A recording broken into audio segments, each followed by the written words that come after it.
Vermont Scale RC. I am out in the shop, in the big shop now, so I got lots of room to move around. I don't feel like I'm in the man cave.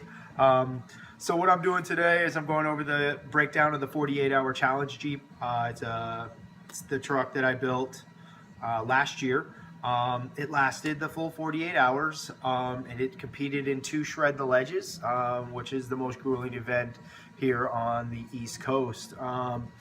It's a easy 10-hour to 20-hour long event. One driver was Anthony Kaplan. He used it down in Roush Creek, Pennsylvania. He broke a couple drive shafts out of it, but they were the plastic ones, so it was no big deal.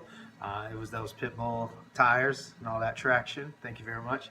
And the last person to drive it was my daughter Chloe at the last Shred the Ledge. She only did the first loop, and I believe that was in 15 hours, and she's a first-time driver. And the only thing she broke on that was the plastic servo horn, and the plastic transmission case had stripped out the gears, so she was battling a loose transmission the whole time. But she did very well with that. So without further ado, the switchback chassis, I got the version 1. You know the difference between the version 1s because these little bad boys aren't here, the little bumps. Yes, it is rusty. I wanted it raw. I am going to turn this into a different type of wheeler when I'm done and I got all the parts. Shock gears held up, or shock tabs. No, what does he call those? Shock gears? I don't even know. I just call them shock towers, but Cody has a cool name for them. I call them little Ritz guys, little Ritz crackers. But as you can see, the chassis is straight, no bends, held up very, very well. Actually really surprised. But that just goes to the durability of the design. The BPC battery plate held lots of batteries. I mean lots of ma, as Randy likes to say. Strong, bolts right in to the switchback chassis. I had to drill some holes, but it held up fine. We got the Scalar Fab Pro Series front bumper. Sorry, let me go try and do that right. I can't say enough about Scalar Fab. I love their bumpers, I really do. I use all their bumpers. They held on, it's held strong. The tabs got a little bent a little bit, but that was due to heavy abuse and a little bit of neglect on my part. But they didn't break, which is awesome. Troy built some awesome bumpers. So that's the main part of the truck. Like I said, the new thing that this is going to be, it's going to be awesome. I've never built anything like it, so I'm excited to get that started. Up next is my boy Powershift RC. He builds servos. This is the CBE Titan. This lasted the full 48 hours. It was put to task. This was the rear winch. I broke the case right here, so that is not any fault of his design. It was mine. I just being an idiot. Shocking, I know. But yeah, this thing held strong even with the broke case. I had no issues with it whatsoever, and that was the rear winch. The front winch was the prototype Shred the Ledge winch. It's super fast. I had that on the front, no issues whatsoever. I don't have it because it's already in another truck being used. It's in Fat Carl, actually. For those who know what Fat Carl is, it's my TF2 Blazer. But flawless as always. He did the wiring on it, hooked me up with a BEC. Everything worked. Remote winches. It was amazing. No issues whatsoever with the electronics. Thanks to John, because I suck at electronics as I do most everything else.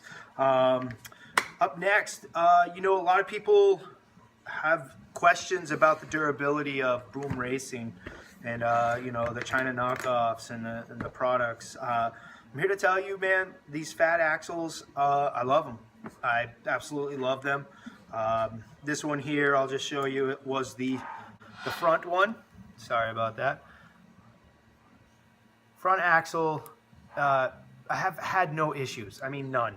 If you're smart and you don't over tighten everything like you're, King Kong trying to get the girl off the mountain, you'll be fine. But this axle held up. I haven't cracked the case open in a year. You can't hear any grinding, nothing. They held on. The gears are good. I used the aluminum C-hubs and knuckles. I don't have the knuckles on me right now, but they're the same ones, all Boom Racing. And they worked well. I can't say the links survived too well, but I'm under the firm belief that they bend in because that's just the way they want to be, and that's how they work best. I haven't had a link stay straight in a while, but that's just my driving style. But there you go, you guys. That's a solid year on that axle, and you can see the grindage. That's the front. This is the rear. Same deal. So I have no issues with it. Some abuse. I used the Boom Racing outers. I used the BPC 4-link. I love BPC's 4-links. You got multiple places you can hook it up. The rear links from Boom Racing held up perfectly fine, and that's testament to it, their strength. You guys, I don't think you understand. 48 hours is a long time on an RC, and you're just going and going up a mountain, and we're not just like driving on a little concrete road. We're hammering them, going through mud, water, putting them through their paces. In the 48-hour challenge, I had no issues with any of it. Truck went for the full 48 hours. I was using Boom Racing Type E shocks. No, Type I, sorry, 90 millimeters, and they were green, I believe. They're not on the truck because Cap likes his spring shocks, and he switched the shocks over at PA, and I never put the Type E's back on, but the Type E's are sitting in a box waiting to be used again. I will rebuild those. Up next, we got Locked Up RCs, OTVs. I think it's OTVs, I wrote it down, yeah. OTVDs. All right. These things, you guys, are nuts. Just absolutely nuts. No issues, none whatsoever. Year long with these, you guys. The 48-hour challenge, 2 shred the ledges, plus all the time that I got to beat on it in between. Phenomenal product, you guys. Can't say enough about Locked Up RC stuff. Make sure you check them out. Get these. You will not be disappointed. Huge. They're huge. Huge. Just so huge. Make sure you guys check those out. I got a lot of new stuff that I've been building with their stuff. As you guys, if you're following the GOAT version 2, I'm using their CMS kit. So check that out. Let's see. K&K hardware. I can't say enough. I mean, I use all K&K. I mean, you can't really just show, oh, here's a screw. There you go. We use these. I use K&K in all my stuff, and I love K&K. I love the Kirby's and what they do for the hobby. No issues with the K&K stuff. Lasted the entire time. I don't even think they bent in the shock spots where they normally do bend. But K&K throughout held everything together. No issues whatsoever. Let's see. I got these guys. I wrote it all down because I wanted to make sure I covered everybody that was on there. Yeah, and last but not least, my boys over at Pitbull, the Rock Beasts, right? These tires right here was their second year at the 48-hour challenge. This is my second year with them. They're like, I don't know, they're just amazing tires. I love the original Rock Beasts, the 1.9s, and I will continue to use these tires. I used these all the way up to the last shred the ledge, and I switched them over to the Mad Beasts for my daughter because they give her a little more height, and they are very, very good tires out in that terrain. I know people are like, oh, how with all that tight pattern? Trust me, they work. I know April, who was with Chloe, was just amazed at how they were able to get in and out of spots with the truck. So there you go. The one thing I don't have, unfortunately, because I think in the boxes of where I was moving.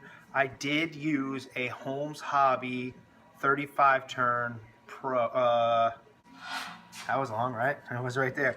I used the Torque Master Sport 540. Yep, this one right here, you guys. Yep, 35 turn, running on 2 and 3S throughout the year. And this is a year long. It still works. It's still fine. I'm going to send it back for a rebuild and a refresh. But Holmes Hobby's motors where it's at for me. I love their motors. I can't get enough of their motors.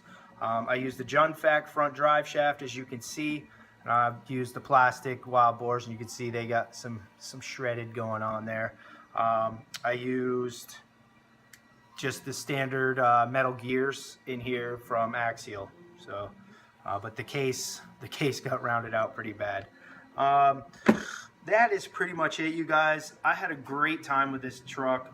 The body's downstairs in the basement. I hung that up. It's lasted 2 48-hour challenges, so it's going on the wall of shame. That's what I call it, where everything's going to hang. But this stuff's going to get tore down, rebuilt, cleaned up, and put onto a new build.